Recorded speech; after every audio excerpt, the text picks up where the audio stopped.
Joining me on the line to discuss everything Epstein related is Michael Tracey, independent journalist and political commentator. He's been known for his skepticism toward the legacy media. Of course, his work appears everywhere from The Nation to The American Conservative.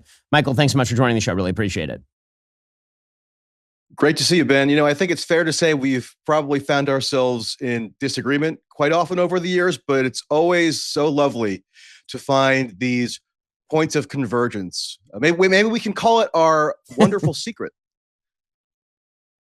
Yeah, exactly. So let's talk about the Epstein files and what is actually there. It seems to me pretty obvious that one of the things that happened here was just overselling and overselling and overselling. That people speculated in the absence of evidence, which is normal. It's a normal human thing to do. You see something suspicious like Jeffrey Epstein being worth hundreds of millions of dollars. Nobody knows where his money came from or how he got it. And there are all sorts of rumors that have been going on for 20 years now about what was going on Epstein Island, all the people who were going there, who they were, and all the rest. And then it seems that members of the Trump administration, particularly Pam Bondi, oversold this and suggested they had tremendous evidence and then came out with a conclusion that basically there was no evidence that, one, he was a member of an intelligence organization, two, that he was trafficking to third parties in prosecutable fashion. They didn't have evidence to support that. Or three, that he was blackmailing anyone, any third party on the basis of such information. And the entire world has gone nuts. So what are people getting wrong about this case? Where are these allegations, where do these rumors come from in the first place? Aside from the fact that, again, salacious rumors just spread very easily on the internet.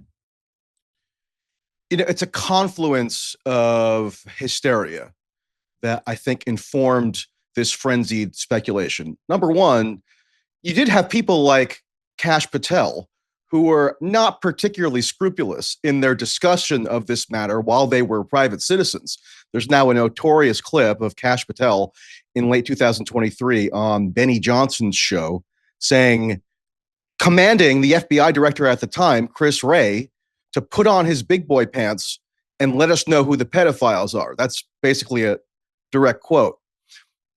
And even in 2023, when Kash Patel made that statement, it was not particularly well-founded of a supposition to think that Chris Wray was actively concealing this explosive list of pedophiles that he just had sitting around or hidden in a vault somewhere and could unveil, much to the amazement of the American populace. You know, one misconception that I think people are not really adequately familiar with is that even if you go back to the initial prosecution of Epstein in Florida in 2007, 2008, that led to the now infamous non-prosecution agreement that was overseen by Alex Acosta, who later became Trump's first labor secretary, there were serious evidentiary problems that the prosecutors involved with that investigation perceived as to their likelihood to obtain a conviction should Epstein take the case to trial, which he and his very high-powered legal team, Alan Dershowitz, Ken Starr, et cetera,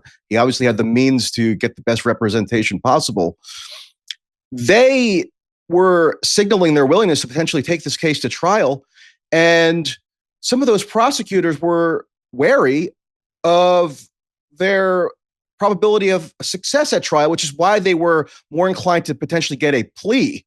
So there were victims, as they put it, who in some instances exonerated Epstein or did not want Epstein to be prosecuted. Don't take my word for any of this. You can go look at the 2020 Department of Justice Office of Professional Responsibility report that goes over this in great detail.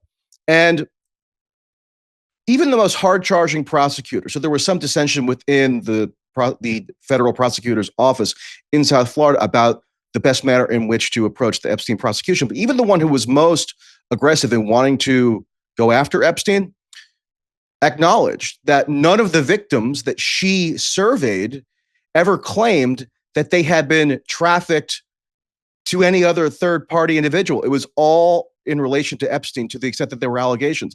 So that's been known for a long time. People just don't care to particularly look at the incredibly copious factual record around the story, nor, and this is incredibly galling to me, and I'm interested in your views on this, nor has it really penetrated the popular consciousness here that there's a demonstrable track record of serial fabulism when it comes to some of the core Epstein accusers, namely the accuser from whom this whole allegation of a sprawling child sex trafficking conspiracy springs, Virginia Giuffre. I know you know, Ben, she admitted that she falsely accused, she fabricated depraved claims against Alan Dershowitz for nearly a decade.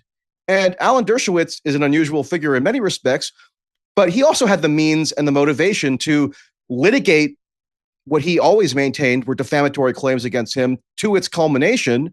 And his claims were vindicated on that score because even Gouffre, represented by David Boies, who was a longtime legal antagonist of Dershowitz, even he had to humiliate himself essentially by acceding to an acknowledgement from Gouffre that she had falsely accused Dershowitz of these crimes.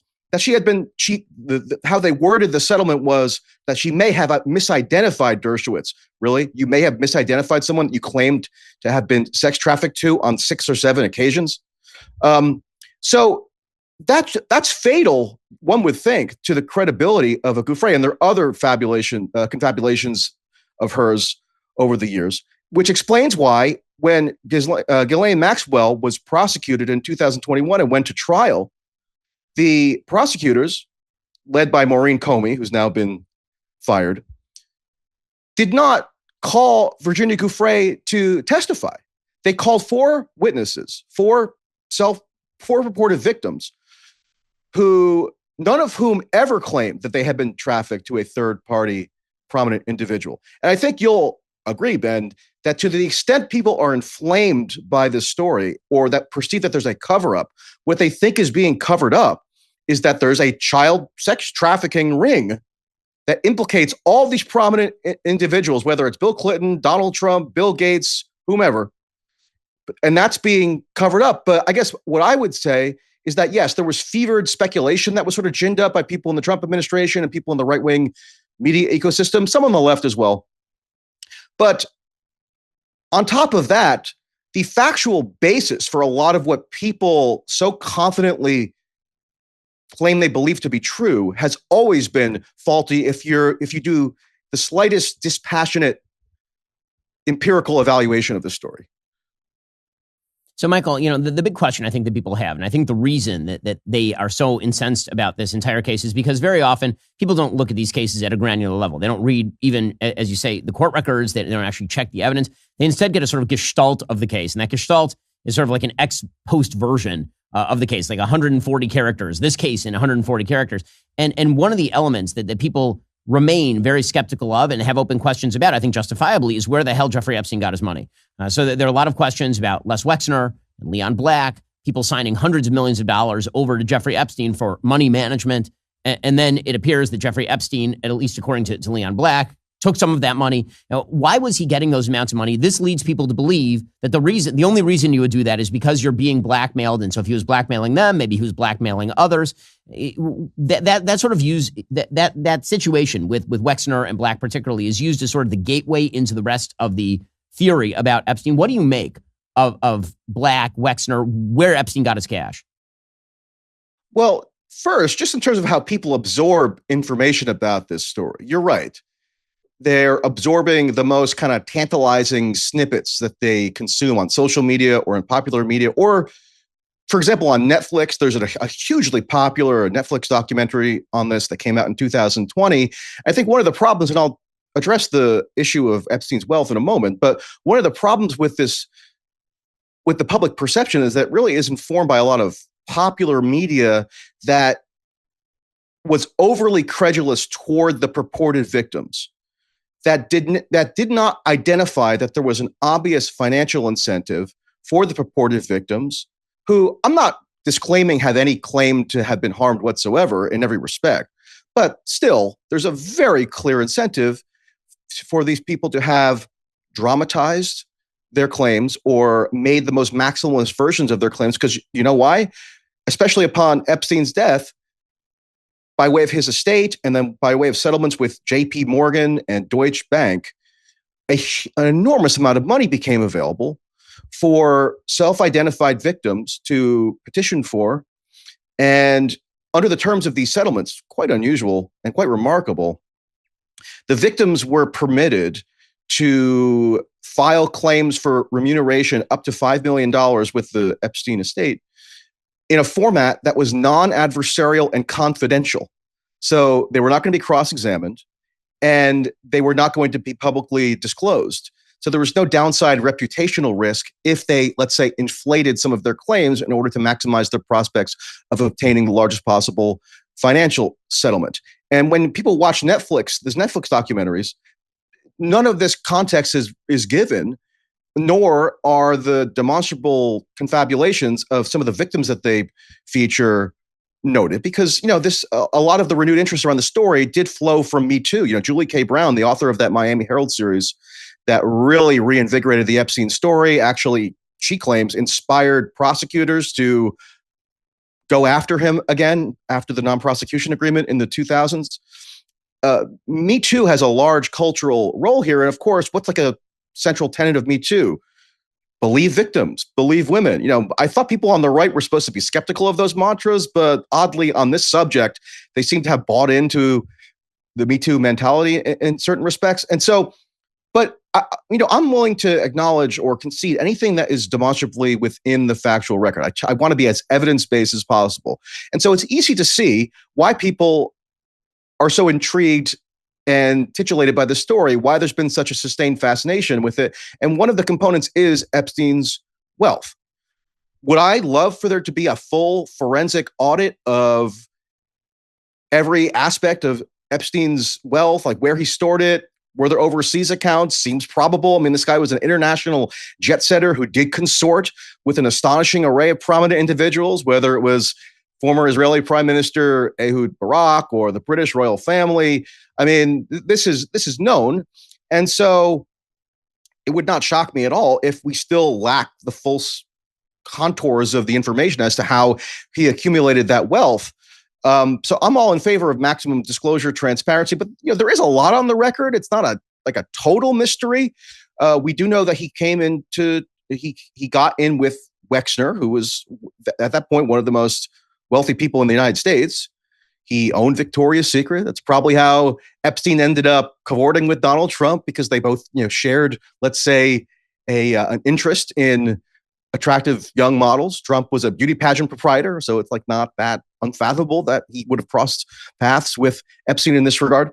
So in terms of the wealth, I mean, look, if I say anything that can be construed as positive about Epstein, it's not because I'm trying to defend the morality of the man or make an ethical argument in favor of him in any real respect. But I think there is some evidence that he had some skill and intelligence in terms of financial management. I mean, he was recruited into Bear Stearns, having been a math teacher with no college degree, because I think he demonstrated some acuity in complex financial maneuvers that were in high demand on Wall Street at the time. Was that the only factor? Perhaps not, but it was certainly one of them. He made partner, or he had a senior level, a relatively high level position in Bear Stearns, in his early to mid 20s. And then he went out on his own and kind of marketed himself as somebody who had this exclusive clientele of extremely high worth individuals, perhaps people with $1 billion or more in 1980s dollars. So that's a very rarefied clientele. And perhaps he developed this relationship with Wexner, and maybe there are some shady dealings there that ought to be more illuminated. I'm all in favor of that. I just object to the logical leap that people are so excited to take without ample factual basis and suggest that we know, where it's somehow just proven that the sources of those wealth can be tied to some international blackmail or intelligence operation. I mentioned that OPR report, or the DOJ report. So in 2020, after the public outrage or the renewed public interest in this story, the DOJ did a very comprehensive report about that NPA, a non-prosecution agreement in 2007, 2008. They interviewed Acosta at length. They interviewed anybody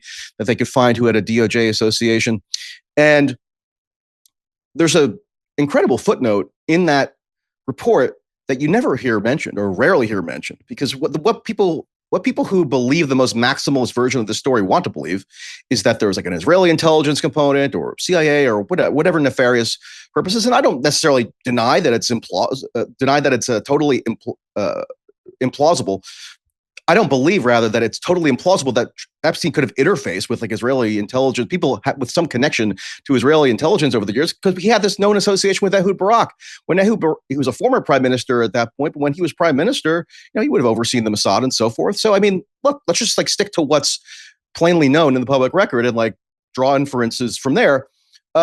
However, Alex Acosta is quoted widely with people among people who have this more like conspiracist maximalist view as having made this infamous statement that was reported in the Daily Beast in 2019 that Epstein, quote, belonged to intelligence. And that's why Epstein was given this quote unquote sweetheart deal in the mid to 2000s. Now, interestingly, in terms of the sweetheart deal, again, misconceptions around that as well, because one of the reasons why the feds interceded is because there was consternation about how the local authorities in South Florida were handling the case. And there was a concern that if the Palm Beach district attorney was allowed to handle the case entirely on its own accord, Epstein would not face any incarceration at all, he wouldn't have to register as a sex offender. So the feds, Acosta says that his role, as he saw it, was to provide a federal backstop. So there would be an obligation imposed on Epstein to have to, for example, submit to some degree of incarceration, however lax people might have thought it was. And Epstein did have to register as a sex offender, although, yes, he did use his wealth to kind of game that system in the aftermath and get more lenient treatment than others on the sex offender registry would have. In that OPR report, Acosta is asked directly, did you have knowledge that Epstein had any association with intelligence at the time that this plea agreement was being negotiated? And Acosta, under oath, under penalty of perjury, says the answer is no. And I mean, all these podcasts that are proliferating that talk about this issue, do you ever hear that quoted? Like, okay, if you want to use the hearsay quote. In fact, when I mentioned that to other podcasters on this particular topic, they will then say, well, he was put under DOJ to make that statement. So it's kind of an incredible ouroboros of misinformation on this particular topic, ignoring the actual evidence on the record in favor of things that are not in evidence in order to substantiate the theory. And I think that this is where things blow up for the Trump administration on this particular issue, because the people who are put in place to investigate this are, as you mentioned, people who are very open to the idea that there was this giant conspiracy, to say the least. Now, you mentioned Kash Patel, the head of the FBI, Dan Bongino, the deputy director of the FBI, Pam Bondi, the attorney general. These are the people who, if there were a conspiracy, would be the most likely people on planet Earth to uncover it, expose it, and then talk about it openly, obviously. And instead, they come to the opposite conclusion. And the conclusion that people, yes, right, and the conclusion that people then come to is, well, they must be in on the conspiracy, right? They've flipped 180 degrees. They were pro-conspiracy before. Now they're anti-conspiracy, and that can only be because they're in on it right now. And then you see, obviously, cynical people on the left jumping on President Trump, saying that it's a cover-up. That's really why this is happening, is because Trump's name is in the First of all, it'd be shocking if Trump's names were not in the files, considering he was friends with Jeffrey Epstein for solidly 15 years. And Bill Clinton's name's in the files. As you mentioned, a lot of prominent people are in the files. The search for a sort of further answer. I get why people are curious and upset because they were oversold the story, but you've been the most detailed expositor of what's actually in the evidence, and the desire by people to assume facts not in evidence, or that the absence of evidence is evidence of a conspiracy, it puts us in the realm of the unfalsifiable, which is the case I've been making all along. And if you're going to accuse people of being complicit in a child rape and sex trafficking cover-up, you better have more than just, I'm speculating about a series of facts that I don't have in evidence, and I'm ignoring the evidence that's currently on the table. Yeah, one area where you and I would traditionally disagree in general is probably on Israel or U.S. foreign policy, where I've been much more critical of U.S. foreign policy in relation to Israel than you. But now I'm experiencing this bizarre phenomenon where people who ordinarily would think that they would agree with me on Israel now assume that I'm like secretly covering for Israel, or that I've been compromised by Israel. And that's why I have the views that I do around the Epstein thing, because of course, Israel's sway within the American political system can be explained by sexual blackmail networks, as though like that's the most coherent explanation for the role that Israel plays in US politics. And so like, yeah, you can never win. There's an unfalsifiability here. I think unfalsifiability is best reserved for the realm of religious dogma, in my estimation. So, like, people have unfalsifiable beliefs when it comes to certain doctrinal tenets of the religious system that they adhere to. And they will openly acknowledge that, like, no, there is no possible evidence that could disprove my belief that, say, I don't know, Christ was resurrected or Muhammad ascended to heaven on a winged horse or whatever. And okay, I mean, we can get into a philosophical debate about that. But in terms of like current affairs and in terms of like, in terms of matters that could actively defame people and have in relation to this story, I think there should be a little bit more circumspection exercise rather than these wild, grandiose claims. And yeah, Kash Patel is guilty of it. Dan Bongino is guilty of it. I mean, so they, to the extent that they're implicated in something, I would argue that they're implicated in these like lazy habits of mind and kind of pandering to an audience.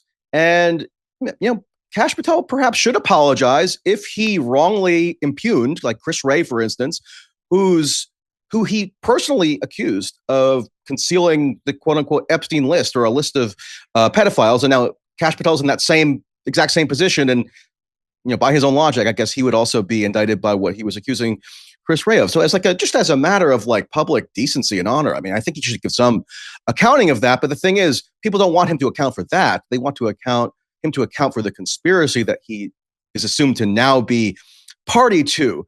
And also Trump is at fault here as well, as I think you would probably acknowledge. I mean, there's just no plausible deniability that he had a lengthy relationship with Jeffrey Epstein. There's been photos and videos making this known for years.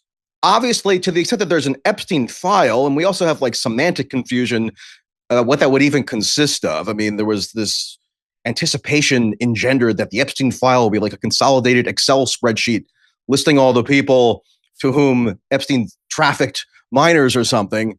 But no, like what would be an Epstein file? It would be like FBI 302s, being memorializations of interviews that have been conducted over the many investigations that have been done on this subject, or documentary evidence that's under seal, et cetera. Another irony here is that to the extent that there's a lot of material still that's not been disclosed to the public, particularly in the civil litigation context, a lot of that's remained concealed out of deference to the purported victims, meaning that they have outsized privacy rights. Right. And therefore, they're entitled to have materials concealed seemingly in perpetuity. I mean, I agree with Dershowitz in that we should call for maximum disclosure, even if it would be seen as averse to the interests of those victims, because, sunlight is the best disinfectant. But for Trump to have launched this weird crusade, like disavowing his own supporters and calling it a hoax, and who even knows what precisely he means by hoax? Is he saying the files are a hoax or the whole Epstein story is a hoax? Like, he's not often that precise with his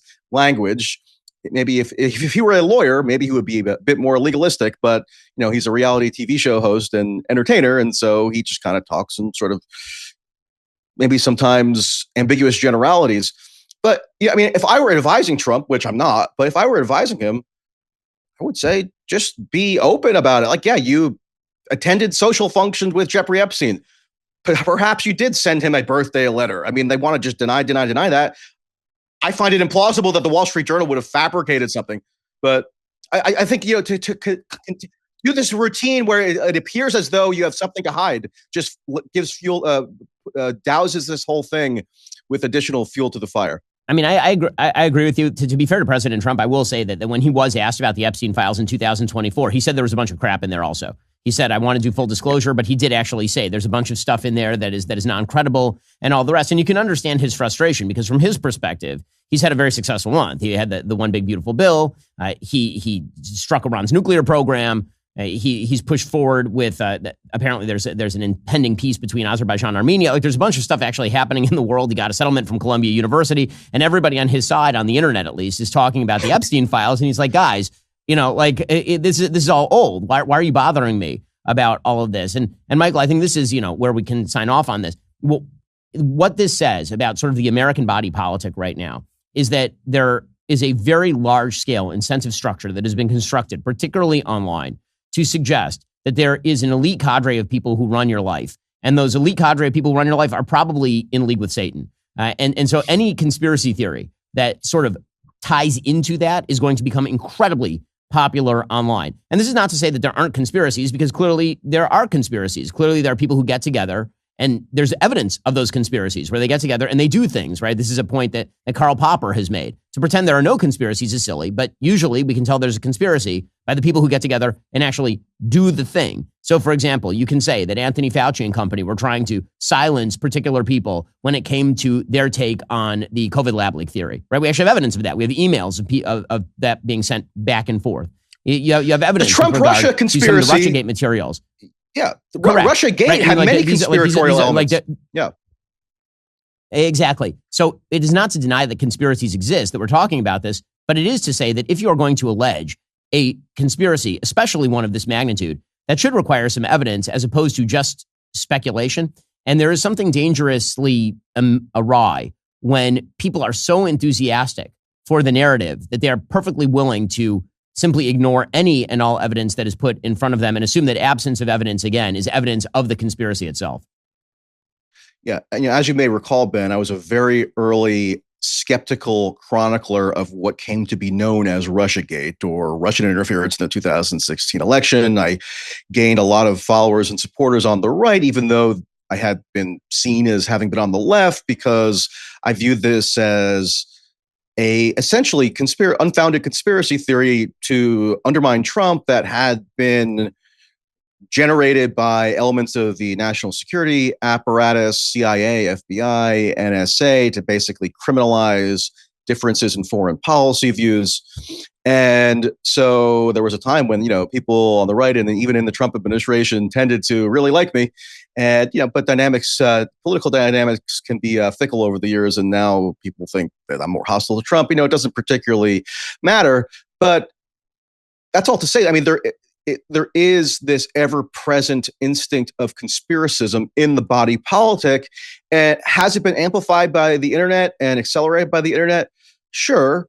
But there were times when, during the Bush administration, George W. Bush, shocking numbers of Democrats believed in some variation of like a 9/11 truth theory, meaning that Bush was involved or complicit, not just negligent, but complicit in the perpetration of the 9/11 attacks.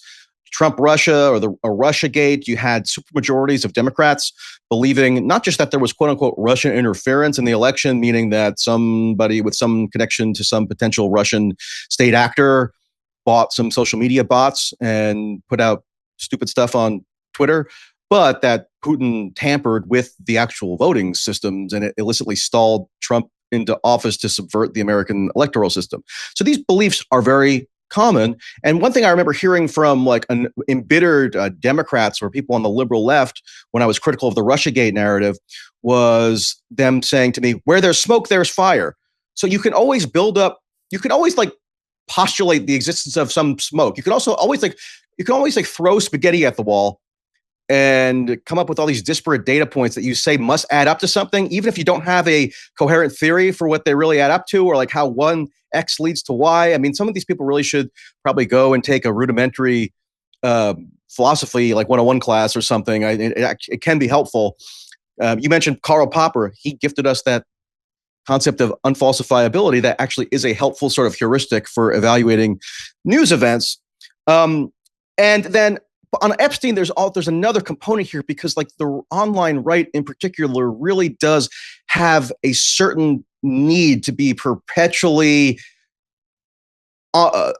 speculating that there is not just elites who are oppressing us, but that there's an illicit child sex trafficking ring, and like society is fundamentally ordered by or governed by the assumed existence of satanic child sex trafficking rings. QAnon. Epstein has a much more tangible factual predicate than QAnon, but like there were similar elements with QAnon in terms of what was fundamentally understood by people who believed in that to be the ultimate explanation, which is that there was, the Democrats were doing pedophilia essentially. And so, yes, I do think, I'm probably more sympathetic to you with some critiques that could be made about the control that elites exert over society. However, I think that the obsession with the critique by virtue of child sex trafficking accusations, or everything is pedophilia. Everybody who we disagree with politically must be a sexual predator. I think that often tends to be a serious non sequitur, and ironically enough, kind of discredits a sound or more rational critique that could be made of how elites conduct themselves, or maybe, divert resources or mismanage things, or look, elites are real. I mean, elites do have power. Elites can be scrutinized journalistically and otherwise. But For I just sure. think that what elites probably love the most is that people are so obsessed with this pedophilia stuff because it's a total distraction. Well, that is Michael Tracey. Again, you can check out his work at mtracy.net. He's been diving into everything Epstein related in actual detail and looking at the actual evidence. So even if you disagree with his take, you ought to go read it. Michael, really appreciate the time. Thanks a lot, Ben. Enjoyed it.